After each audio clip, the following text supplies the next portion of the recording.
குரு பிரம்மா குரு விஷ்ணு குரு தேவோ மகேஸ்வரஹ குரு சாட்சாத் பரபிரம்மம் தஸ்மை ஸ்ரீ குருவே நமக. வாழ்க வையகம், வாழ்க வளமுடன். திருச்சிற்றம்பலம். இன்றைய பதிவில் என்ன பார்க்க போறோம் அப்படின்னா, திக்பலம். இப்போ ஒரு ஜாதகத்தை பார்த்தா கிரகங்கள் திக்பலத்தில் இருக்கின்றன அப்படின்னு நம்ம தெரிஞ்சுக்கலாம். எப்படின்னா, லக்னத்தில் இருந்து 10ஆம் பாவகத்தில் சூரியனும் செவ்வாயும் இருந்தால் திக்பலம். லக்னத்தில் இருந்து 4ஆம் பாவகத்தில் சந்திரனும் சுக்கிரனும் இருந்தால் திக்பலம். லக்னத்தில் இருந்து 7ஆம் பாவகத்தில் சனி பகவான் இருந்தால் திக்பலம்.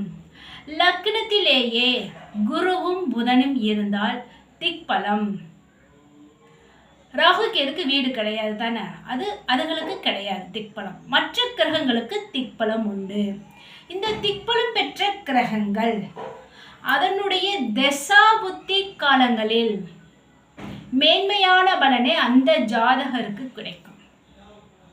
அந்த ஜாதகர் மேன்மை அடைவார். வாழ்வில் அனைத்தும் பெற்று மேன்மையான நிலையை அடைவார்கள். திக்பலம் பெற்ற கிரகங்கள் ஜாதகத்தில் இருந்தால் அந்த ஜாதகர் சிறப்பான வாழ்வில் மேன்மை அடைவார்.